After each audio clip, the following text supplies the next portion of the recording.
Well, the title of today's talk is Meat Eating and the Biology of Disgust. And this is actually one of the more interesting talks that I do, and it's one of my favorite talks.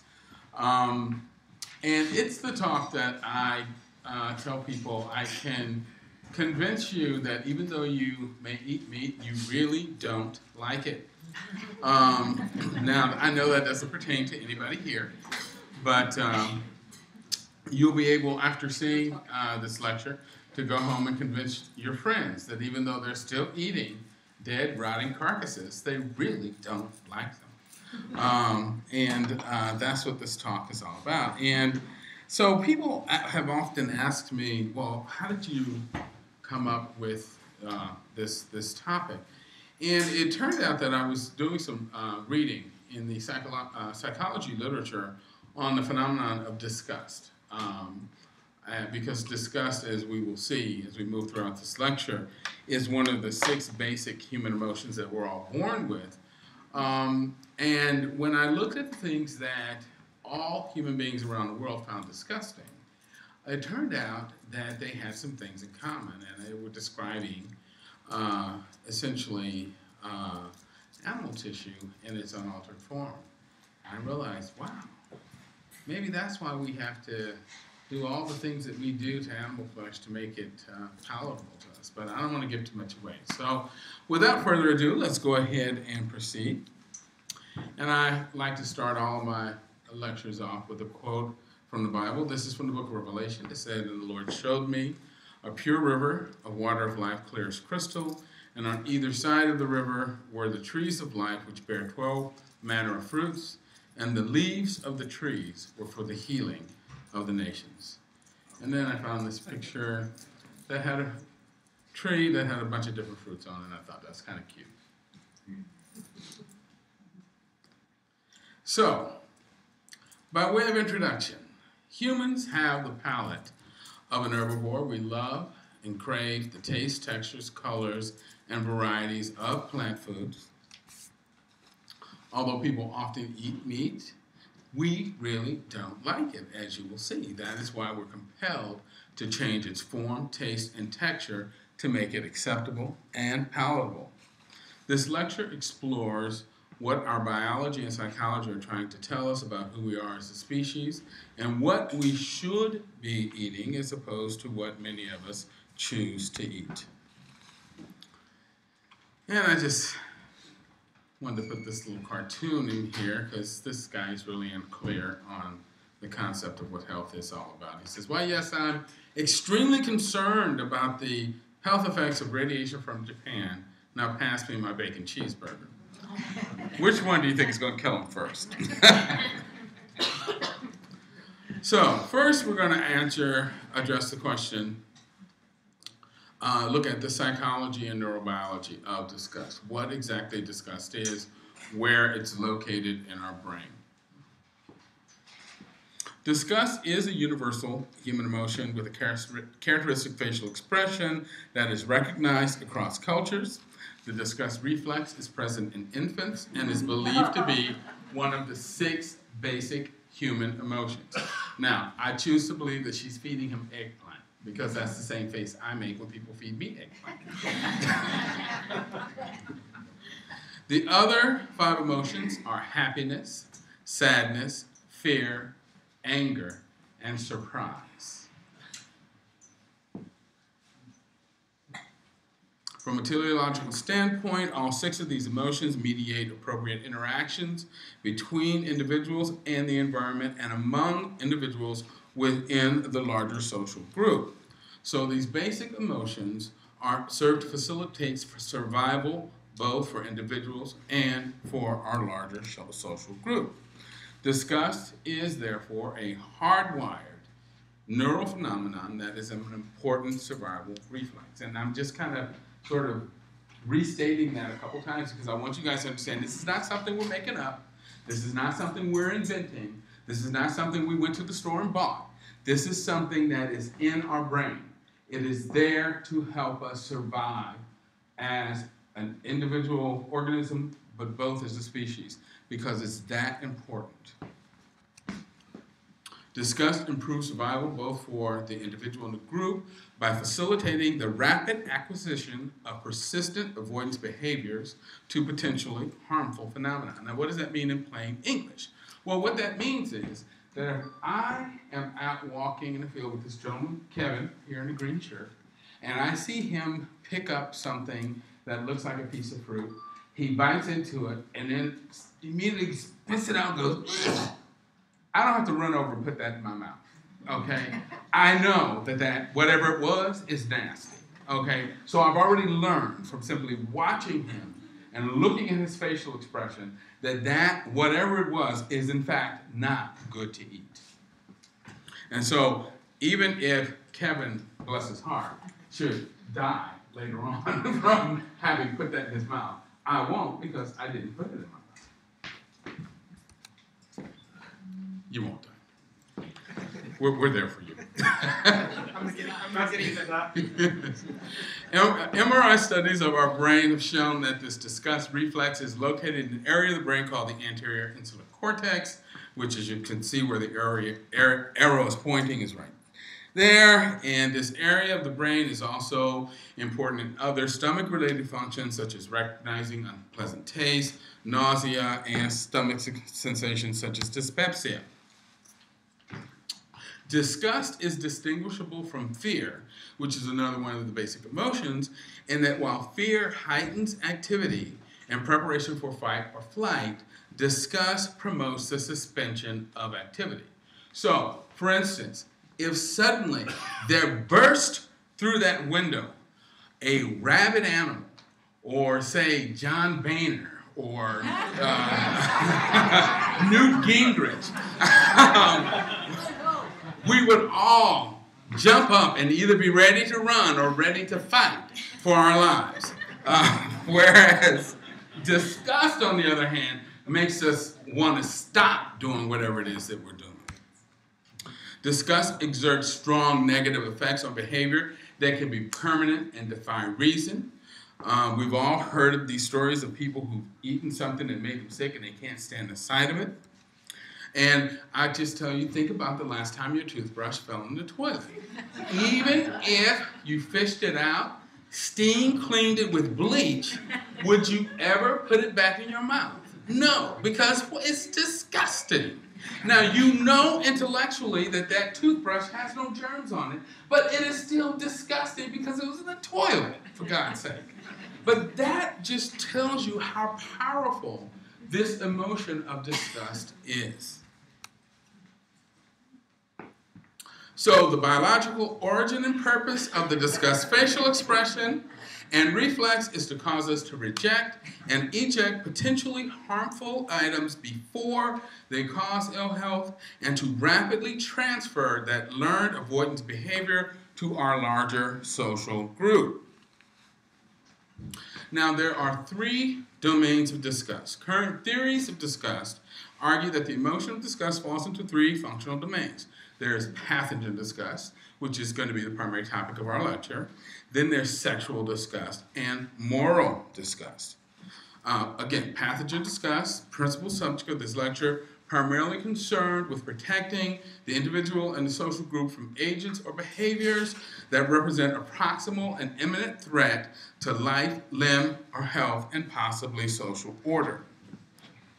Sexual disgust concerns itself with the avoidance of unfavorable sexual pairings that could result in unviable offspring. So that would include things like incestuous pairings, having sex with unhealthy individuals or with elderly persons or children, and or with those who are in some way genetically defective.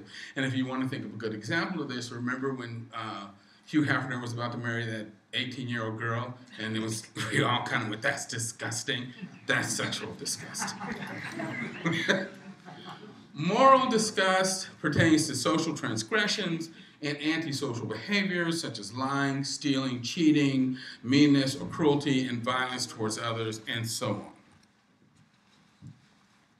So what are some of the elicitors of disgust? There is, of course, wide personal and cultural variation in what's found to be disgusting, as we've already discussed. Disgust not only encompasses dietary issues, but also has a very strong moral and social component. And for instance, my personal list includes Glenn Beck, Ann Coulter, Rush Limbaugh, John Boehner, Clarence Thomas, Dick Cheney, Donald Trump and his hair, and the TV show Jersey Shore, among other things. Right on. Sounds like a lot of those things make your list too. However, studies have shown that there are elicitors of pathogen disgust that are consistent across cultures. In other words, when we look at all cultures around the world, there are certain things that in every culture tend to make the list of what is found to be disgusting. And what are those things? Well, here they are. Qualities of things that are found to be disgusting across cultures are things that are moist, slimy, wet, soft, sticky, things that are greasy or oily, things that are squishy, things that are putrid or foul, things that have asymmetry or are amorphous in shape, things covered with flies, things that are bloody, things that are decaying or rotting, things that have that include animal effluent, or things that are covered with hair or fur, things that are gory, things covered with worms and maggots. And once, when I gave this lecture, a lady said to me, "I don't think hair is disgusting." I said, "Okay, I'll bring you a big bowl of soup with a giant hair in it, and we'll see if you change your mind."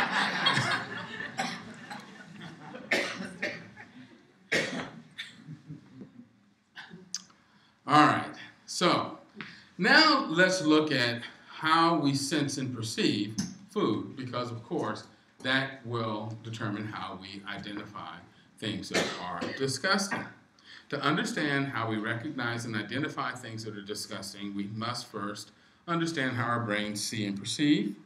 By the time you or I become aware of something, their significant preconscious visual processing has already taken place. Before we become consciously aware of anything that we're looking at, our subconscious brain has actually recognized the salient features of that object and automatically routed the appropriate visual information to certain conscious brain recognition centers. And this is illustrated by how we see and perceive faces. Now, by the time each of you became aware of that picture, nobody out here had to say, "Wait a minute, I see an oval structure with two eyes, a nose, and a mouth, and some hair. I'm looking at a face." And then had to figure out, "Oh, I'm looking at Bill Clinton." By the time that picture came up and you became aware of it, you knew you were looking at Bill Clinton. And if you actually did have to go through that process, please see me after this lecture, because you're likely having a stroke. And our ability to recognize faces is so strong that we even recognize this cartoon as Bill Clinton. Our propensity to see faces is so strong that we're able to see faces in line drawings and even in the craters of the moon. And that's again because this information is rooted to areas in our brain that are tasked with the job of actually recognizing faces. Correctly identifying and responding to potentially nutritious food is critically important, because an inappropriate disgust response to food will lead to an eating disorder, which leads to starvation and leads to death. In fact, the primary problem in the condition known as anorexia nervosa is that the individuals afflicted with that disorder develop an inappropriate disgust response to all food. And as a result, they simply don't want to eat, and they won't eat. And they will starve themselves to death if aggressive interventions are not implemented. And so it's critically important that we be equipped as living organisms with the ability to recognize food and to respond appropriately to it. So again, it's important that when I came into this room and I saw that lovely food laid out there, that I started eating the food and not the bowls that the food was in. That I recognized that the food was the food and not the table or, the wastebasket or, God forbid, another person. The mechanisms that we use to recognize faces are similar to those that we use to identify food. To avoid evoking a disgust response to potentially nutritious food, our brain uses preconscious visual cues to invoke what I call food interest attention in appropriate items. The brain is able to do this because of the perceptive properties of the human eye and the neural wiring of our visual cortex. So let's look at our eye. The human eye is designed to perceive color and fine detail. We actually perceive detail over 10 times greater than your typical carnivore like a cat or a dog, which helps us recognize and find edible plants and plant parts. Much of this incredible visual processing ability comes from the stupendous computing power of our visual cortex. Now, the important things that I want you to notice about this drawing is that the most acute vision in our eye, the best vision, is located in this area called the fovea, which in cross-section looks like a pit, but it's actually a dimple in the back of the eye. That's where you have the greatest concentration of cone photoreceptors, which allow you to perceive color and fine detail. So we have a fovea in our eye, which is a pit that has these cone photoreceptors. 70% of the neurons in our brain are in some way connected to our visual cortex. We can see a range of more than 10 million hues, and we can rapidly shift from deep to near focus, as well as easily switch from panoramic viewing to looking for fine detail. Now, our visual neural wiring causes us to see and perceive schema when looking for patterns and forms in the detailed information that we pick up with our eyes. This kind of vision is very helpful when looking for food from plant sources because plants tend to package their edible parts in very showy and stereotypical forms such as fruits, seeds, seed pods, leaves, roots, and tubers. And they do this because this is the way they get themselves spread around because, as you know, plants don't have legs. They can't get up and walk around. So how do they get spread? They get spread by having animals come along, eat their seeds, and then walk some distance away and deposit their seeds with a little bit of fertilizer, so hopefully it'll grow. And although mammalian carnivores have binocular vision like us, their eyes are actually constructed very differently from ours, such that they see the world in a very different way than we do. And so we're going to spend just a minute talking about the way carnivores see, because I want you to understand that even though carnivores have binocular vision, they see the world very differently than we do, and their eyes are constructed very differently from ours. Because I was tired of hearing people say, well, we're supposed to be predators because we have binocular vision. Well, that's like saying a hummingbird is supposed to be a raptor because it has wings. You know, the two are not comparable. So how do carnivores see and perceive food?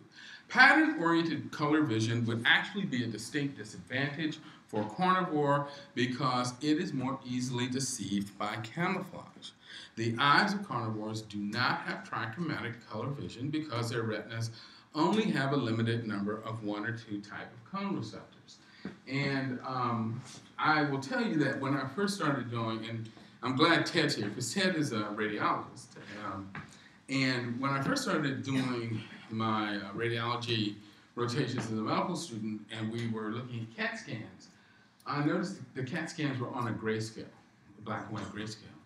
And I asked, I said, why aren't these things in color? They'd be so much more vivid and more interesting if they were in color. And what the radiologist explained to me was that, number one, you can see a much greater range of difference by using a grayscale. And number two, having differences in color might cause you to see differences, basically perceive differences that really aren't there, and or miss things that might be there. So that for picking up subtle things like tumors and abnormalities in tissues, it's much better to have that grayscale where you can look for subtle differences than having your brain fooled by seeing differences in color. So carnivores don't have color vision. Does this mean that hunters are fooling themselves? Yes, they are. for a variety of reasons. Camouflage clothing is only for the benefit of... Well, what's helpful for the camouflage is the breaking up of the pattern, but the actual colors they could be out there in bright hot pink. It might not matter. Although to some extent the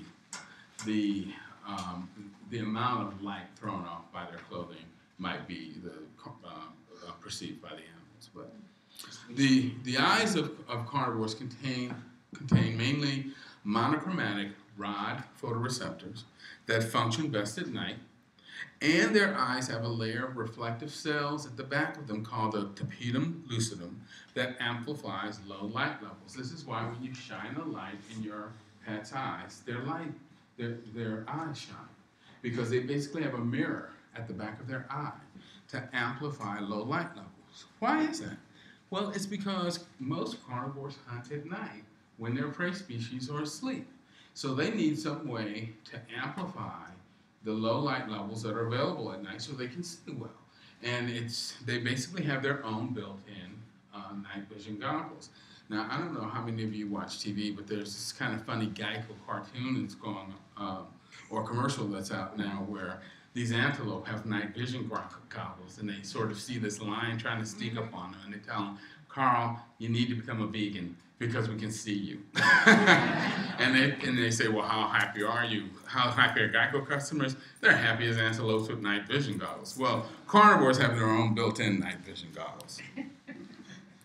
Instead of a fovea, instead of that pit at the back of the eye, a carnivore's eyes actually have what's called the most accurate vision and acute vision in a carnivore's eyes. It's located along a strip, a horizontal strip at the back of the eye called a visual streak. So they don't have foveas, they have a visual streak.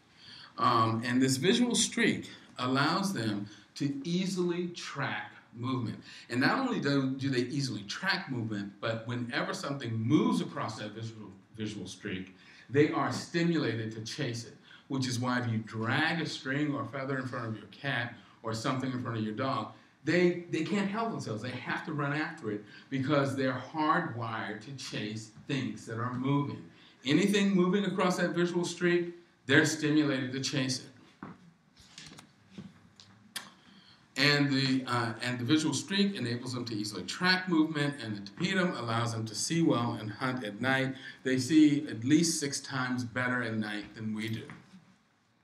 So if there were ever any human beings that were supposed to be out hunting at night, they got selected against because none of us have a piece of tapetum lucidum in the back of our eyes.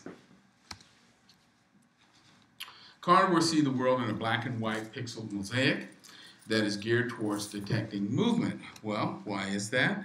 Because motion is the visual cue that signals food, interest, attention, and that stimulates food, interest, attention in carnivores.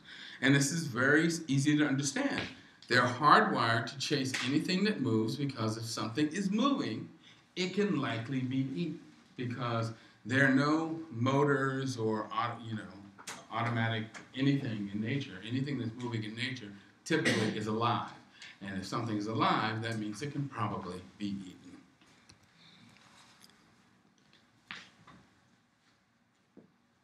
Often, carnivores and true carnivores will actually begin feeding on their prey while it's actually still alive and moving.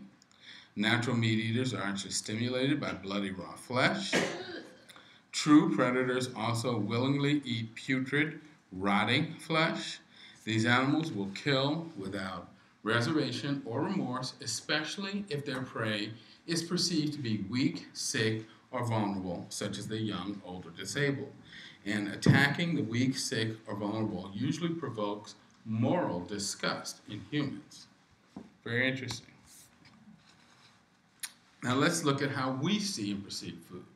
Edible plant parts are generally brightly colored, smooth-edged, discretely shaped objects that are small enough to be held in our hand. So in order for an item to be perceived as potential food, it has to be smooth-edged, discretely shaped, symmetrical, and preferably hand-sized and colorful, because these are the characteristics that are the visual cues that signal food or good food to our subconscious brain and will thereby stimulate food interest attention in us. And something that an interesting phenomenon that grows out of this is probably the reason why women paint their lips red.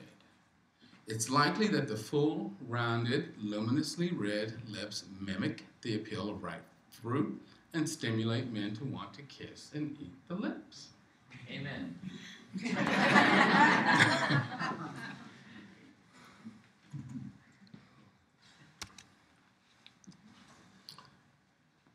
And this is a quote from Yale neurobiologist Dana Small, Scientific American, July 2008, said, although sight plays a less direct role than smell in the perception of flavor, it, referring to sight, is the sense most often used to identify food in humans, and it thereby affects the expectations of the food's attributes.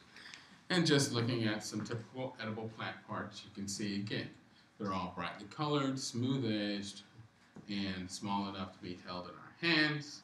And here are a few more. And in addition to this, to perceive an object as food, it must not only have these aforementioned characteristics, but it must also have the smell, taste, and texture of plants and plant parts. And very importantly, it must not move. Okay? Now just think about it. How would you like to try and eat something that's squirming around on your plate, looking at you and screaming? Most of us would be horrified. But again, carnivores don't mind. So let's look at food choices and disgust. Some typically disgusting pictures, huh?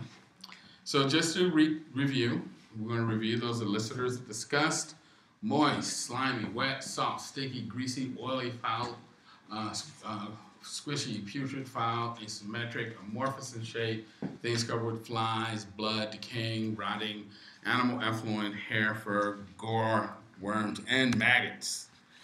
Well, first we're going to look at blood, gore, and violence. And we're going to look at something called the blood injury phobia reflex. It's long been recognized that humans have an innate aversion, in essence, a disgust response to the sight of blood dismemberment. Nearly 500 years ago, Shakespeare wrote in one of his plays, "Many will swoon when they do see blood." That's from As You Like It. And if many of us may have had that experience, seeing blood and passing right out.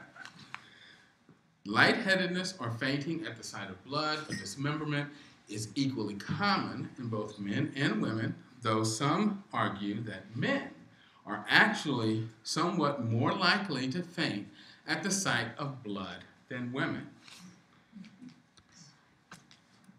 That's certainly true for their own blood. And I don't know if you caught that, but it kind of makes sense, because if women were as likely to faint at the sight of blood than we were to pass out once a month. Studies show that this loss of consciousness or lightheadedness is a result of a central nervous system reflex that causes a drop in heart rate and blood pressure that leads to decreased perfusion of our brain. Research has shown that this CNS-mediated decrease in heart rate and blood pressure upon seeing blood, violence, and injury is present from an early age, and so it's believed to be the normal response for human. Well, what scientific data do we have to support that? Well, let's look at something called the flow-mediated dilation. And this is a study called the effect of video viewing on vascular reactivity. The slide was given to me courtesy of Dr. Jeffrey Novick. I think you've had Jeff up here before, have you? We've shown his video. Okay. We haven't been able to get him. Yeah, if you ever see anything by Jeff, watch it. He's an awesome lecturer. So what happened? Well, they took these volunteers and they had them watch two different movies. They had them watch a comedy, one called Kingpin. Who picked that, I don't know. But it's a comedy starring Woody Harrelson, and they then had them, and they measured their vascular reactivity afterwards, and then they had them watch Saving Private Ryan, which we probably all have seen, and as you all know, opens with one of the bloodiest, most violent, most gory scenes in all of movie history, and then measured their vascular reactivity. Well, what did they find? What they found was that after watching the comedy, when you measured the vascular reactivity, the ability of blood vessels to dilate and increase blood flow, it actually increased an average of 22% in the volunteers after watching the comedy. But when these same volunteers were shown this horrifically violent, bloody movie Saving Private Ryan, their ability to, their blood flow through their blood vessels actually decreased by an average of 35%. Now, there's, of course, a Republican in here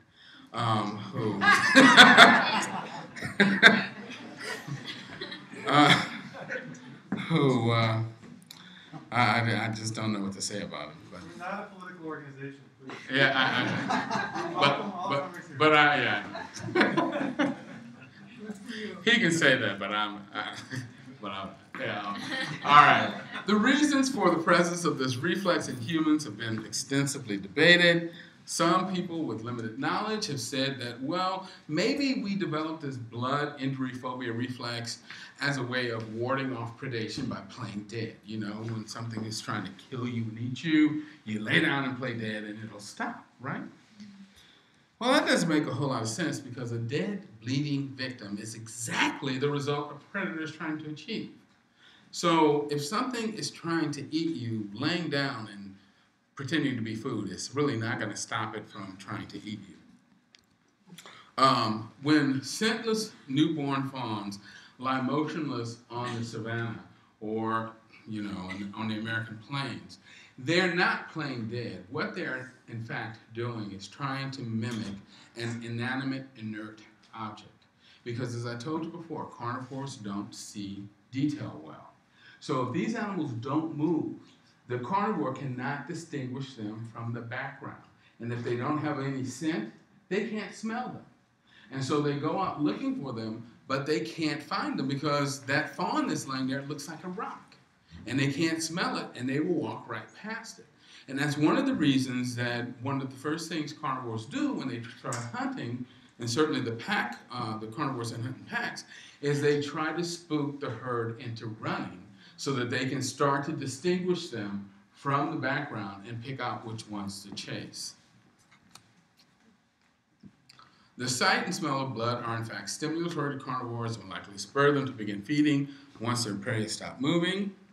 Hence, looking like food will not deter a predator bent on obtaining a meal. If playing dead ever works, it usually only works in instances where an animal is seeking to protect its young from a perceived threat. Someone should have told that to the Anderson brothers. The caption reads, "And no one ever heard from the Anderson brothers again." And again, yes, it will work if a mother animal thinks it, like for instance, a mother bear thinks you're a threat to her cubs, and you suddenly lay down and pretend to be dead. She doesn't perceive you to be a threat anymore. She may walk away and leave you alone. But if you're actively being hunted, your best bet is to fight like crazy because laying down is only going to get you eaten. A more likely reason for the existence of this blood injury phobia reflex in humans is to serve as a brake on interpersonal conflict in a social species, that is us, that does not have instinctual, ritualized behaviors that regulate and limit such conflicts. Now, all social animals have to have some way of relating to one another so that they can limit conflicts. Because you're going to have conflicts if you live together. And most animals can adopt these ritualized postures and gestures that let them know who's kind of the, you know, the big boss and who has the rights to this patch of land or that patch of land so that they don't end up killing each other. Well, the one really hallmark of being a human being is that we don't have those kind of instinctual behaviors. We have very few limits placed on us by our biology. So we do have to have some mechanism to keep us from killing each other. And many people believe it is this blood indriaphobia reflex. And what is the evidence of that? Well, this comes from an article called Blood Injury Illness Phobia that was published in the Journal of Clinical Psychology by an author, Thayer, and his colleagues. And it says the adaptive significance of an aversion to the sight of blood or mutilation may involve an evolved natural inhibitory influence that serves to prevent the species from unchecked aggression that could lead to self-destruction. So in other words, if we get into a fight and you start bleeding, when I start bleeding, and we both see that blood, we pass out, the fight is over. Okay? And that keeps us from bashing each other's brains in, ordinarily. Unfortunately, research and experience have consistently shown that humans can become inured to the sight of blood, and our aversion to violence and dismemberment can be overcome by conditioning, training, and socialization. This is a quote from an article called Vegetanicity of Violence, Biochemical and Cardiac Responses to Violent Films and Television Programs that appeared in the British Medical Journal by Carruthers. It says, to increase the audience for violence, the vehicle for it is supercharged with the excitement generated by sexual themes and powerful music and given a hard gloss of professionalism, enabling the most sordid events to be presented in a brilliant, glittering, ultraviolet light. So in other words, we take these very violent, otherwise offensive scenes, and we connect them to other things and other qualities that we find desirable. Like we tell people being violent is masculine, and it'll make you sexy, and it means that you are, big and bad, and all the ladies will love you, and all this sort of nonsense, and that makes it easier for us to accept and swallow. And this ability to overcome our innate aversion to blood and violence has good and bad aspects. It has allowed society to train surgeons, nurses, and paramedics. Tragically, however, it has also allowed us to create soldiers, weapons, and the atrocity of war. To make war palatable, we use evocative words to convince ourselves that it's about virility, honor, glory, valor, which I think is one of the most empty words in the English language, and in the latest incarnations, democracy. Sadly, however, these are words which resonate only in the ears of the living. We always seem so naively surprised when war, in fact, proves to be hellish, brutal, cruel, ugly, and often pointless. Again and again, we find that the pretty words we use are simply the lies we tell ourselves. We tell our youth to entice them into dying and ourselves so that we will willingly let them go off to die.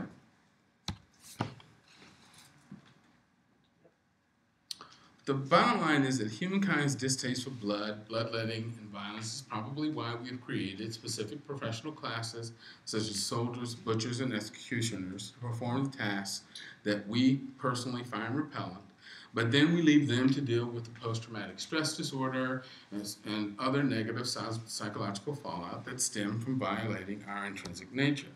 And interestingly, in this current situation, 20% of Army troops and 42% of National Guard troops return from combat with new mental illness diagnoses. Suicides in deployed National Guard troops are up a whopping 82% from 2009 and 450% from 2004. Army suicides doubled between 2001 and 2006.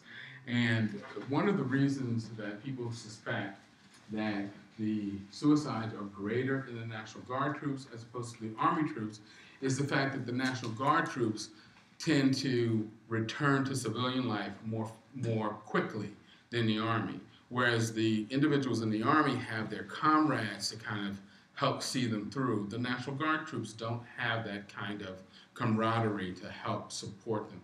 Did you have a question, sir? What happens with slaughterhouse workers? The question is what happens with slaughterhouse workers?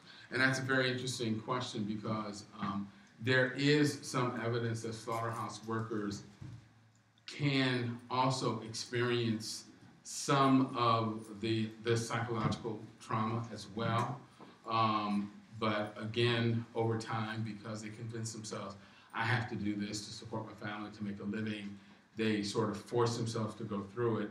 But there is some a negative psychological fallout that results from it, to say nothing. And there's very high turnover, yes, absolutely. The bottom line is that a blood injury violence phobia reflex could not exist in a true predator species. It would clearly be maladaptive for a predator to pass out or become nauseous at the point at which it began to kill its prey. Wouldn't eat very often. So the human aversion to blood violence and dismemberment shows that we are not natural predators. Human anatomy, physiology, disease susceptibilities, and psychology unequivocally demonstrate that we are natural herbivores. While blood and gore elicit a strong disgust response in us, no one has ever passed out from watching someone eat an apple, with the possible exception of Adam. And this is a New Yorker cartoon. He says, "Miss, oh miss, for God's sakes, please stop." All right, let's look at moist, wet, and slimy. Animal flesh in its unaltered form has many, if not most, of the characteristics all human beings find disgusting. If you were to offer a ragged, squishy, wet, slimy, bloody piece of raw flesh to most humans, they simply wouldn't eat it, but carnivores, of course, absolutely love it. If people attempted to eat unpreserved, unbutchered, raw flesh without cutlery, many would choke to death or die from food poisoning or parasitic infections.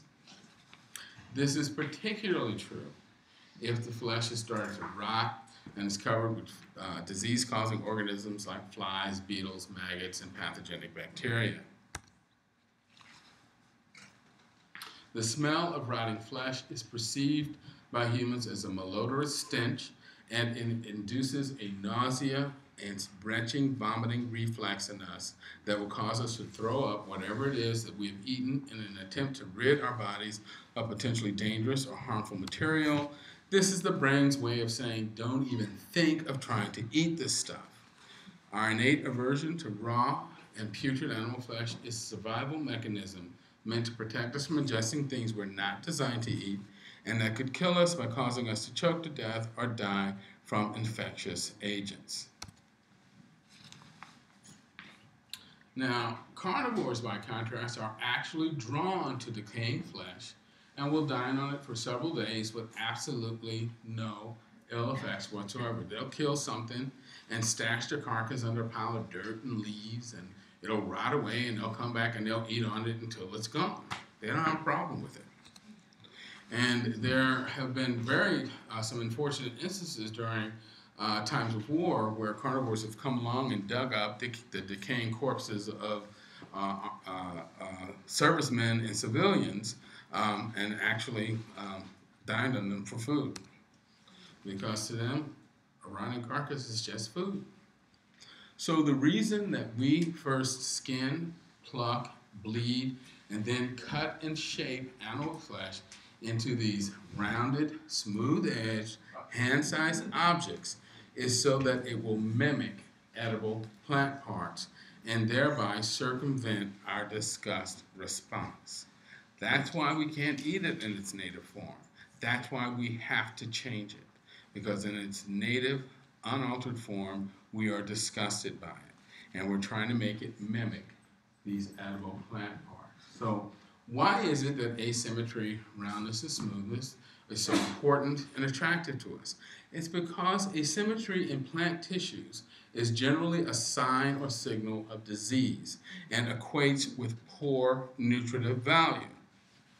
When plants are well watered and receive adequate sunlight, nitrogen, and minerals, their tissues, fruits, and seed pods are generally symmetrical and well formed, and this symmetry, or beauty, if you will, signals that these items are likely packed with nutrients, are health promoting and therefore are the most desirable. When, on the other hand, plants are stressed by drought, nutrient-poor soil, inadequate sunlight, or become infected with insect or fungal parasites, their tissues and products become shrunken, shriveled, misshapen, and discolored. And these are signs that these tissues are very likely nutrient deficient.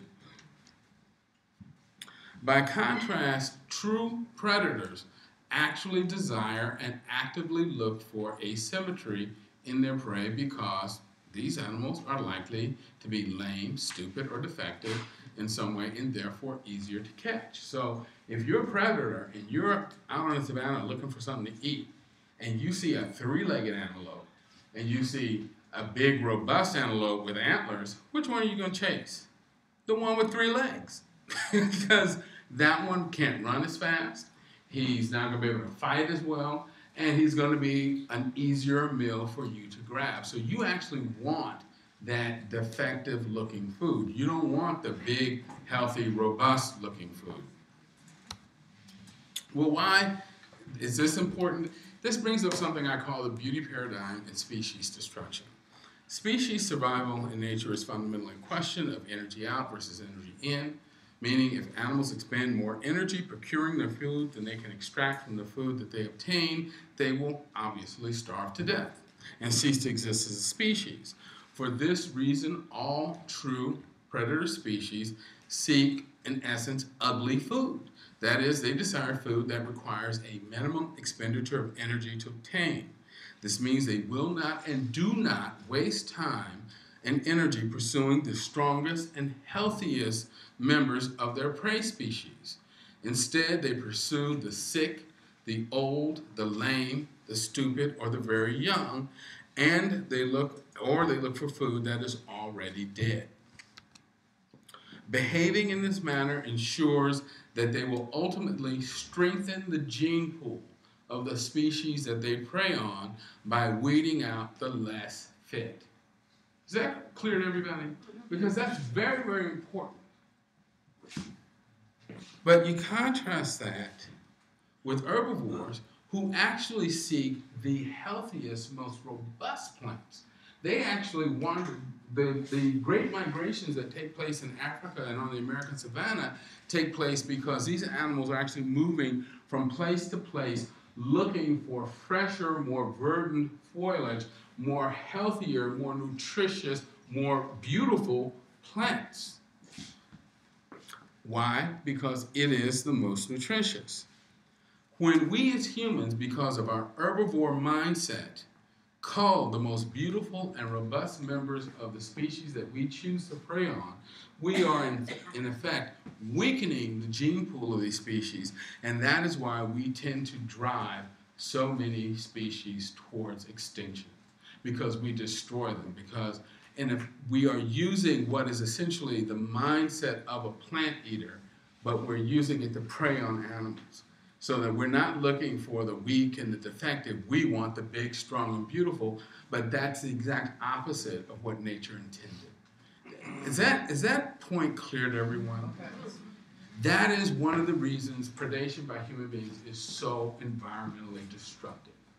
Because we take out those best genes instead of leaving them in the gene pool. And eating and spreading the seeds of the healthiest plants actually ensure that they will become more plentiful. Mm-hmm. So that's why and when it comes to plant foods, it's a good thing. Yes? So basically, if you're going to put it in the point, you're draining water from the gene pool instead of putting chlorine. I'm sorry? Instead of putting chlorine in the gene pool, you're draining water from it. You can say that. All right, let's look at moist, wet, and squishy. So the reason we season and cook flesh is because these manipulations dry it out, give it the firm texture and taste of plant foods. Cooking is clearly and entirely unnatural behavior, and this means that the only way that we can tolerate flesh is by consuming it in an unnatural fashion. Like chicken nuggets. Yes. And again, this is because humans have the palate and preferences of an herbivore We naturally love and crave the taste, textures, and colors and varieties of plant foods. Why do we love to grill, smoke, and barbecue? Well, it's because wood smoke is actually a flavoring that is created when intense heat breaks down plant tissues into some of the same aromatics that are found in true spices. This is a quote from a book called On Food and Cooking by an author named McGee. Now, some people said, no. The reason humans started cooking flesh was to sterilize it. Really? Really? Every Thanksgiving, like next week, somebody's going to get sick from eating poorly cooked turkey that they put in a $1,000 stainless steel range inside of a modern kitchen, and they couldn't sterilize it. You mean to tell me you actually think somebody sticking something into a fire out in the middle of a savannah is going to, sterilize that piece of animal tissue? That's ridiculous. That cooking did not evolve as a way of sterilizing flesh because roasting doesn't sterilize meat. The purpose and origin of cooking flesh was not hygienic. It was to impart the taste, texture of plant to animal flesh. And that's because the spices and herbs that we use to flavor meat and fish are all plant or plant parts or derived from plants. So in effect, we're trying to make the meat and fish taste like plants. Did you ever think about that? When was the last time your dog said, I'm not touching this piece of chicken until you put a peppercorn garnish on it and, and sear it with, some basil and garlic? Mint jelly. Yeah, okay. Mint Right. jelly on lamb. Exactly. The spice trade has been of major economic importance throughout human history and, as we know, helped spur the age of exploration. It turns out that only herbivores have a taste for and seek out salt. Even when dying from sodium depletion, carnivores will not seek or even eat salt. How do I know that? Because back in the 1950s, some very unfortunate studies were done where they artificially depleted dog chow of sodium, and they took these dogs and they would put out a bowl of this sodium depleted dog food, and right next to it they put a bowl of salt. Every day the dogs would come out, eat their food, never touch the salt, and they eventually died from sodium depletion. And they realized that these carnivores have no mechanism, internal mechanism, to tell them to eat salt. Well, obviously, if they're alive in nature, they wouldn't need it because animal tissues are loaded with salt. See, plant tissues, the primary cation is potassium. Sodium tends to be very low in plant tissues. So if you're an herbivore, you have to have some mechanism that tells you to actively go out and seek salt. If you're a carnivore, you don't need that because if you're eating flesh, you're getting tons of salt. So, and that's why deer, cows, all herbivores, humans love the taste of salt and potato chips.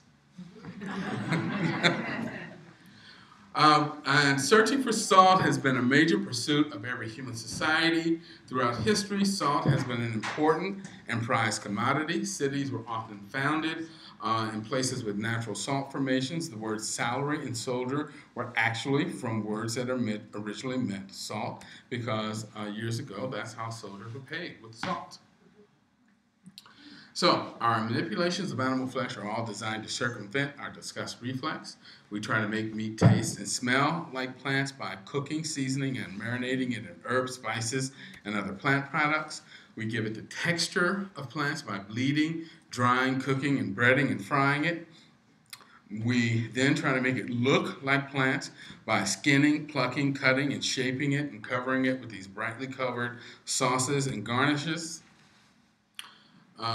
Tests have repeatedly shown that people like a crispy and crunchy mouthfeel, but clearly these are not the textures of raw animal flesh.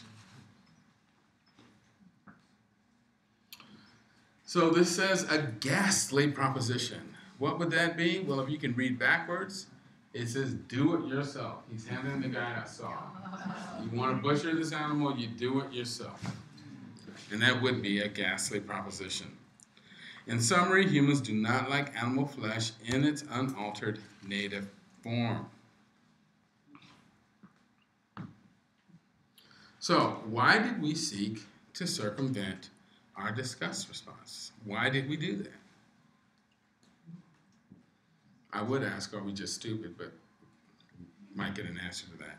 In order to circumvent our disgust reflex, we find it necessary, as we've just seen, to modify flesh by skinning, plucking, cutting, shaping, cooking, and flavoring it to mimic the look, taste, texture, and size of edible plants and plant parts.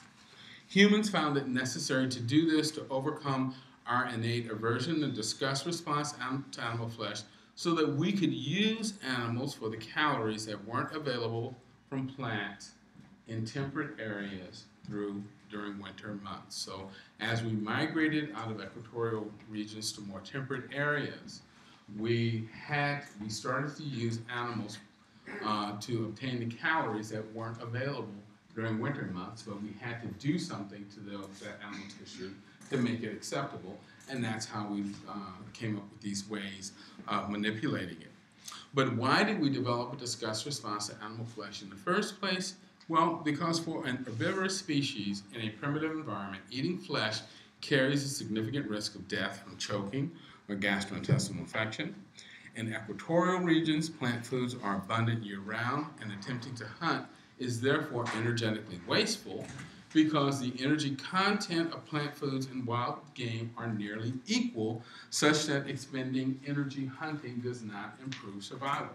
Again, how do I know that? Am I just making that up? Did I just come up with that off the top of my head, or God forbid, from some other place?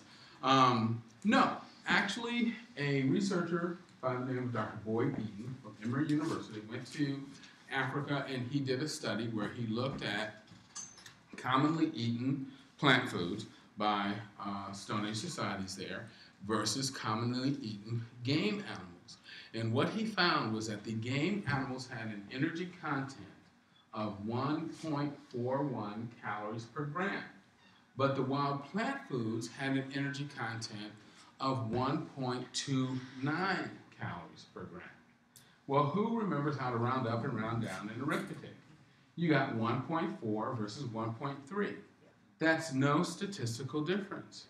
But when you factor in the fact that animals have to be chased, they have to be wrestled with, they have to be hunted, and that most hunting forays are unsuccessful, you realize that you're going to expend a lot more energy, one, chasing animals that you never catch, and if you do catch up with them, you're going to run the risk of injuring yourself trying to kill them for food that is not going to give you any kind of caloric advantage, because you can get the same number of calories from food that's just laying in the ground waiting to be picked and is not going to fight you or bite you or stab you with horns.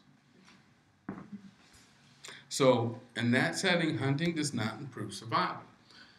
In addition, hunting, as I stated, carries serious risk of injury or premature death, then that would obviously significantly reduce your chances of propagating your genes.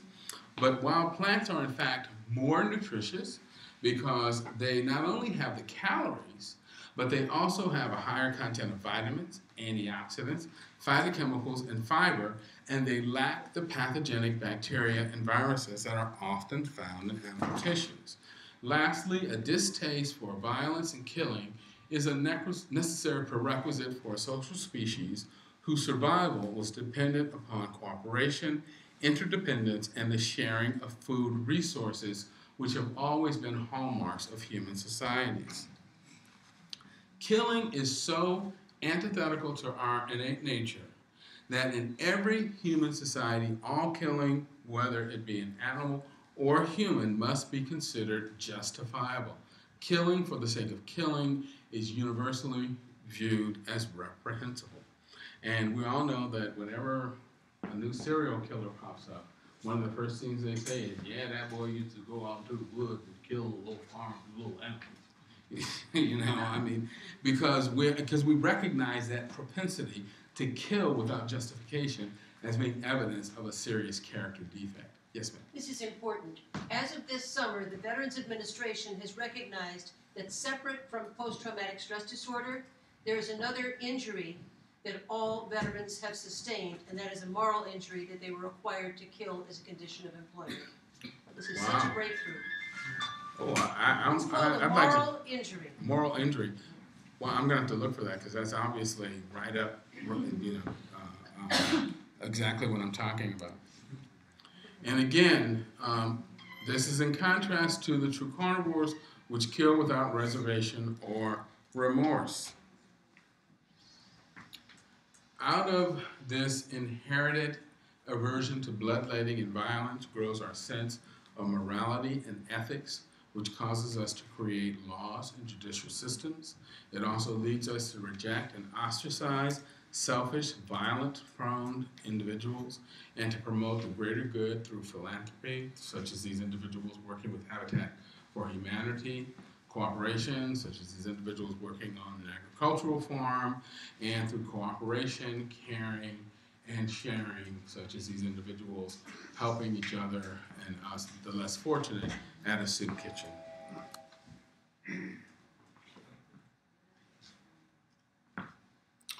So now we're going to look at learning to embrace our natural diet.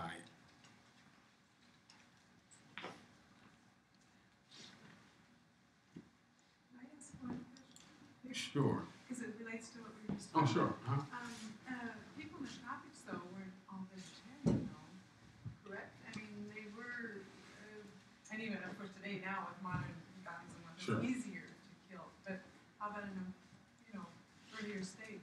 Yeah, the question is that people living in the tropics weren't all vegetarians. And yes, it's true that tribal groups living in tropical areas aren't all typically vegetarian. One, they tend to eat a lot less animal food than we do. And in your typical Stone Age society, 80% of the calories that are consumed are plant calories in origin. But also, from an anthropological standpoint, many people believe that this hunting technology actually developed from humans migrating out of equatorial regions into temperate areas, developing the hunting technology, and then bringing it back into the equatorial areas, so that it didn't necessarily evolve there to begin with. And then, of course, when we advanced our weaponry, it's made it Right. easier to get out there. Yeah, and it's like nowadays, in modern days, all bets are off, because once something becomes a cultural value, it acquires value of its own. And unfortunately, people often ask me, they say, well, if when I do my talk, Are Humans Designed to Eat Meat? And I point out that, in fact, our bodies are not designed to eat meat, that animal flesh is actually very unhealthy for us. Well, I say, well, why is it that human beings like to eat meat? And I ask them, well, why is it that women like to go out and spend $40,000 on a dress they're going to wear once? It doesn't restore the hymen. It doesn't convince her friends she didn't have 5 boyfriends. But it is because it's a cultural value. We've attached cultural values to these things. And in essence, anything that is in short supply or that's hard to get, we tend to value more. And again, classically, throughout history, animal foods were more difficult to come by, and therefore people tended to prize what they couldn't have, or what was more difficult to achieve. Yes, sir. Is there a more modern or more recent understanding of groups like the Maasai, who in the past have been portrayed as being all animal-based diet groups? The question is there a more recent study of the Maasai and their dietary practices? I don't know the answer to that question, but what I do know is that the Maasai tend to live in marginal, arid lands that are less hospitable to agriculture and raising plants, and as a result, they've developed a culture that uses animals to convert plants that they can't eat into calories that they can't consume. So again, that's a survival mechanism, but it's one that clearly, from a physiological standpoint, our body that doesn't really suit our bodies. So if you had a population that was living in a garden and totally vegetarian, and then they moved north and into these freezing areas, shouldn't there have been some kind of genetic switch so that they're really almost a different species? In the sense that they're not, I mean, if you're in the Arctic and you're living on blubber, why didn't we get a genetic species switch? All right, so the question is, if you have a species such as humans that are herbivorous, adapted to eating plants, they move to an area where they are, in effect, forced to eat animal foods for survival purposes, why did they change in some way to quote-unquote adapt to that diet? It's because human beings have this marvelous thing called technology. You see, animal species that weren't smart enough to come up with hunting technology actually did change. They actually became, for instance, bears. You look at brown bears. Brown bears are largely vegetarian, but when they moved to polar regions, they became polar bears, which changed to be the largest carnivores on Earth, and their teeth structure changed, their claws changed, their body habits changed to make them more efficient hunters. We didn't have to do that because instead of our bodies changing, our brains invented the technology that allowed us to adapt to it. And so it's the kind of rather glib analogy I use is that you can put a pig on a plane and make it go through the air at 500 miles an hour, but that doesn't mean it was meant to fly. And it's because we now have technology that allows us to do what our bodies want. And because we were smart enough to invent technology to overcome our physical limitations, our bodies did not have to adapt. And that's what prevented us from having to adapt. Now, we did pay a cost in that when you actually look at the studies that were done on Inuit peoples before they adopted very Western lifestyles, they had very short lifespans. Average life expectancy was like 45 years, and they were dead because their teeth would wear out, they would have strokes, and all sorts of other problems from eating this completely animal-based diet. It had a very deleterious effect on their health. But the reason they were able to do it was because of the technology they invented that allowed them to do what their bodies didn't. Ted, did you have something? Well, just a couple points about that. One is, I agree with you about the Inuit. The other thing is the Maasai also have a very short lifespan, and they also tend to eat more vegetation than we think that they do. But there is actually some adaptation that has taken place. For example, what about lactose tolerance? Yes. I mean, the Northern Europeans and even the Maasai are not lactose intolerant. I mean, They're lactose persistent. 75% of adults on the planet are lactose intolerant. I mean, they can't consume dairy without getting sick. But there are certain populations that have lost that gene and since have mutated so they can tolerate dairy.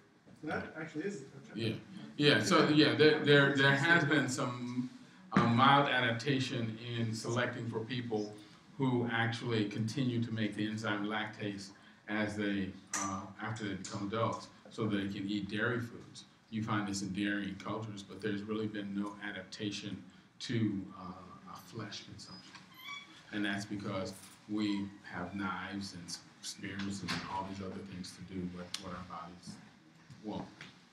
All right, so while learning to get around our innate aversion to eating animal flesh may have conferred survival advantages in the past as we migrated out of equatorial regions to temperate areas where plant foods weren't abundant year-round, this is clearly no longer the case. We now have Whole Foods and Safeway and agriculture that provide us with a stunning array of different plant foods, and we now know that plant foods are abundant and readily available throughout the calendar year.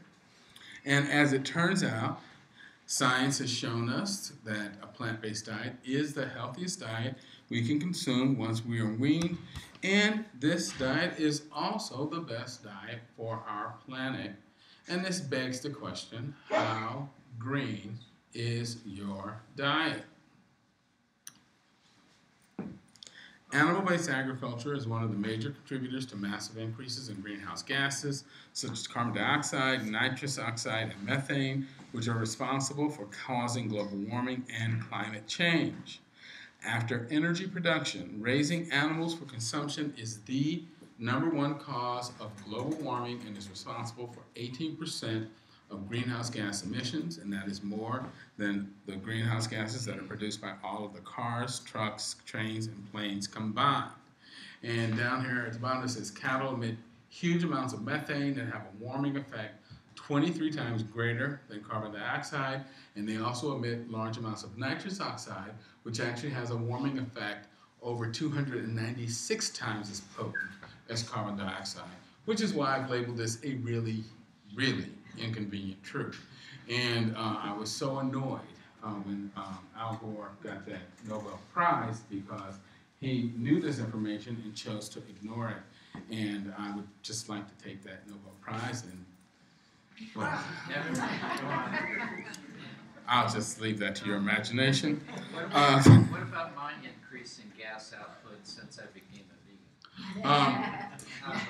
How long have you been vegan? 6 months. That will slowly go away as your colonic flora adapt. The gas production will decrease. That's good to know. You will adapt to a less gas producing flora. Just hang in there, and your wife, hang in there. At over 7 billion individuals, humans display the classic population dynamics of a typical social herbivore species. Switching to a vegetarian or vegan diet will reduce your carbon footprint by more than 1.5 tons of carbon per year. That's more than if you change to a hybrid car. And so my statement is that if you drive a Prius and use compact fluorescent bulbs and still eat meat, you need a lot more fiber in your diet. If you get my drift.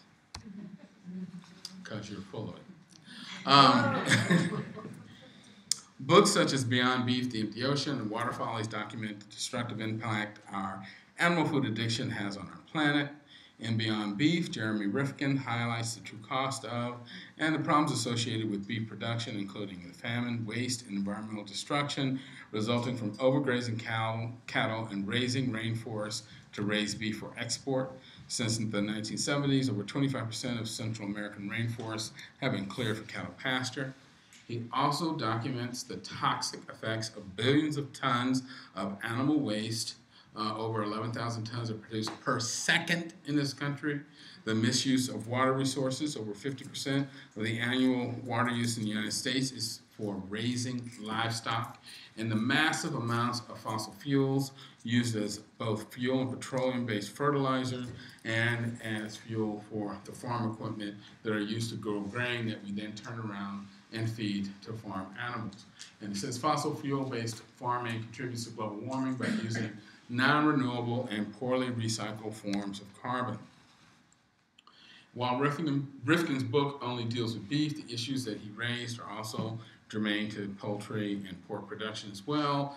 We know that runoff from hog farms have caused massive fish kills due to Listeria bacteria, and we know that the H1N1, aka swine flu, originated on a giant hog farm down in Mexico.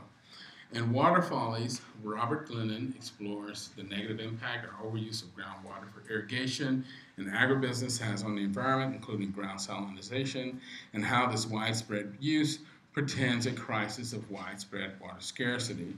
Researchers also predict that as global water warming progresses, sea levels will rise, widespread drought will increase, and this may potentially incite wars and other international conflicts over the declining sources of fresh water and arable land.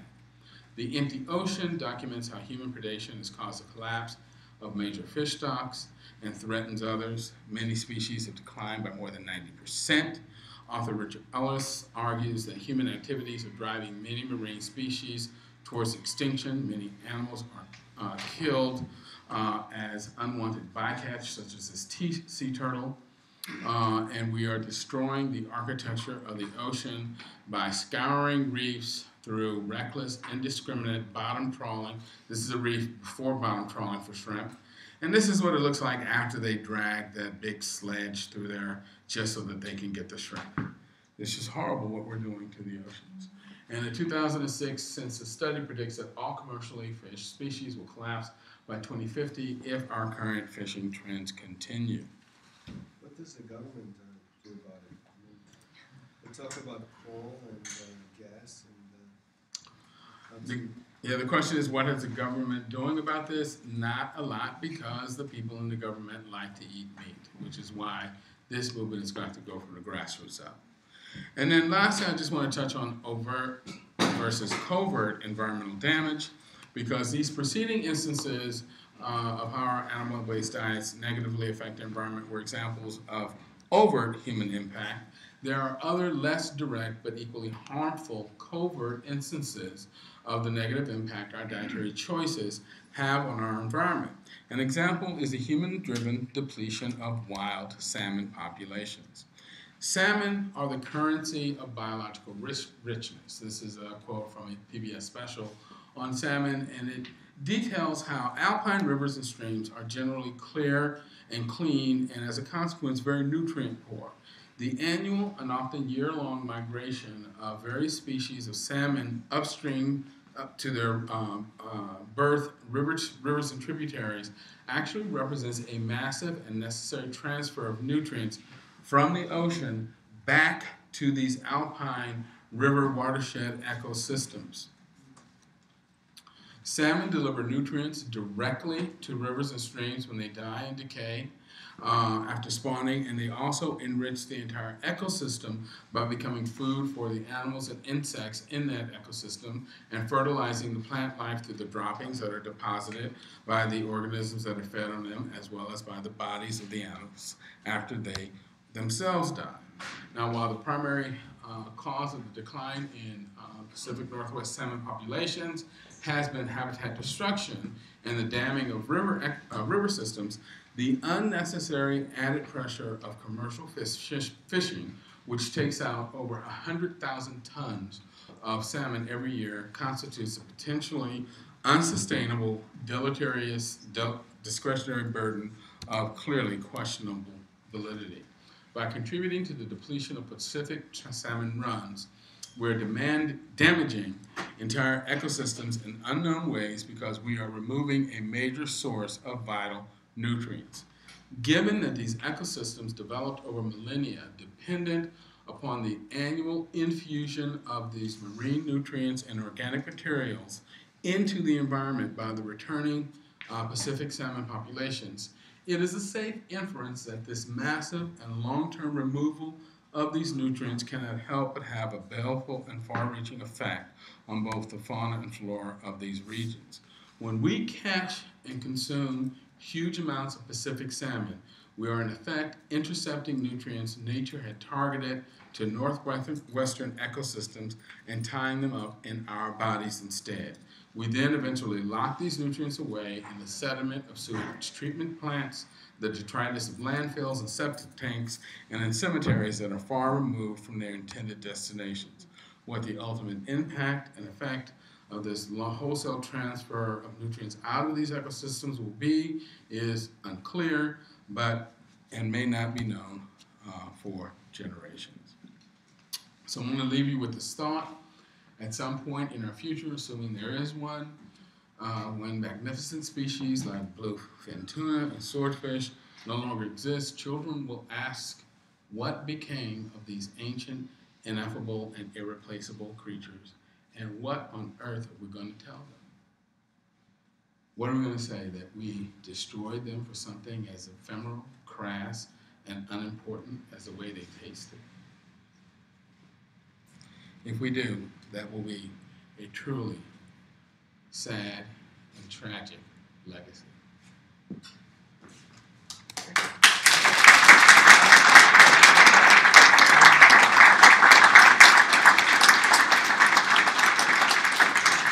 But in this last couple slides, there is a way out of this, and that is to simply listen to our inner selves and return to the diet that we were meant to eat.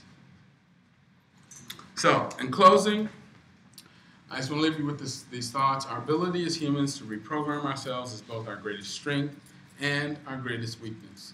The plasticity and adaptability of human cultures have allowed us to colonize and exploit every corner of the globe, but they've also caused us to become the most rapacious, cruel, and environmentally destructive organism the world has ever known.